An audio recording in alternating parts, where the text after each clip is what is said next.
Hello, welcome to another edition of the Pace Report. I'm Brian Pace, reporting live here at Creo here in Harlem, New York. Trumpeter Wallace Roney's latest CD, If Only for One Night, appeals to the lovers, those who are in love, and those who want to be in love.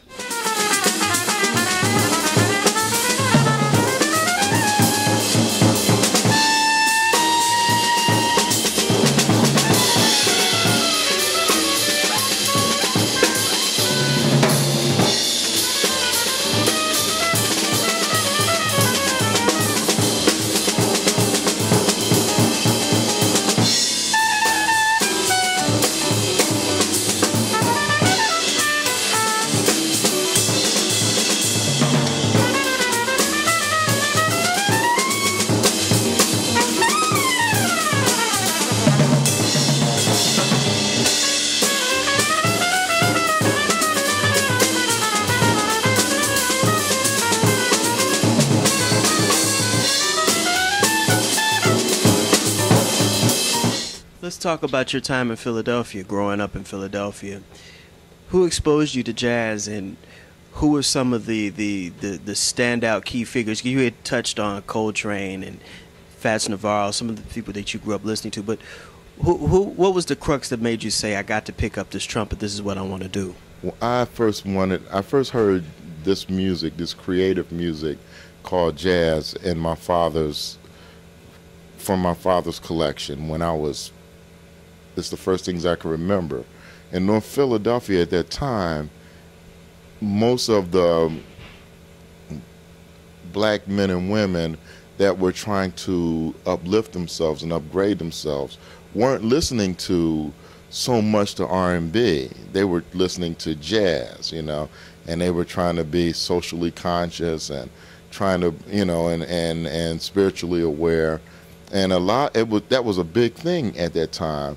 And a lot of the brothers used to come to my father's house and bring jazz records every Friday and wouldn't leave till Sunday. And whatever the latest record was, someone had to be responsible for the saxophone record, someone had to be responsible for the latest trumpet record, latest drummer record. So they would all meet at my dad's house and they would play the records. And I heard the music and it blew me away. I mean, I gravitated to it. And they were explaining to me the intricacies of the music way back then. Like they were saying, this music is music where you have to listen to all 5 instruments at the same time and be able to hear how they interlock with each other. And I remember being young enough trying to discern and do that. And you can hear all the interwoven things that was going on between the drums and the bass and the piano and the trumpet and and how the melodies would harmonize a certain way. And I was in love with it, And then my father was a boxer in Philly. And he also loved the trumpet. So he brought a trumpet. And when I saw his trumpet, I fell in love. And then I wanted to try to play the trumpet.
Another thing that I really like about you is your chemistry between you and your brother. It's kind of like the reminiscent of the Cannonball and Nat Adderley, but you guys are kind of kindred spirits musically. You guys kind of feed off each other, which continues to eclectically make your music so authentic.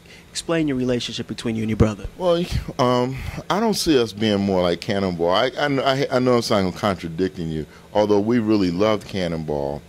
Me and my brother grew up together, so and we grew. He's my younger brother, so I taught him a lot, and he discovered a lot of things, and we both had the quest of. We both loved John Coltrane and Miles and Wayne and those kind of things of musicians that were striving to go forward. So and he respects me in that sense. You know, me and Wayne sure to have great chemistry. You know, when you hear me and Wayne play together, we, you know, I can't explain that one. That's like two minds as one, you know. And I think Antoine was very influenced by that as well, you know.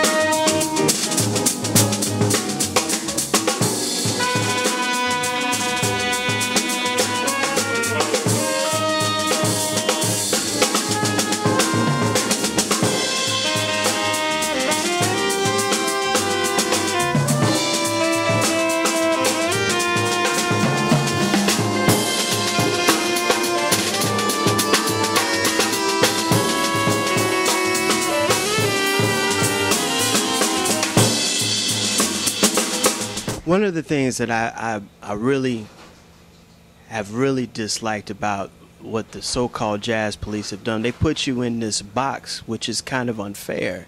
And you hit on something just a second ago. You want to take this out further. Yeah. Explain that, because I think a lot of people misinterpret what you're saying, because they were always saying that you're always following Miles, you're a clone of Miles. I don't think you're a clone of Miles. I think that you're an astute student of Miles, carrying out his legacy, carrying out Wallace's legacy. Okay, I'm going to say this for you. Two things. First of all, Miles would have never had me if I was a clone.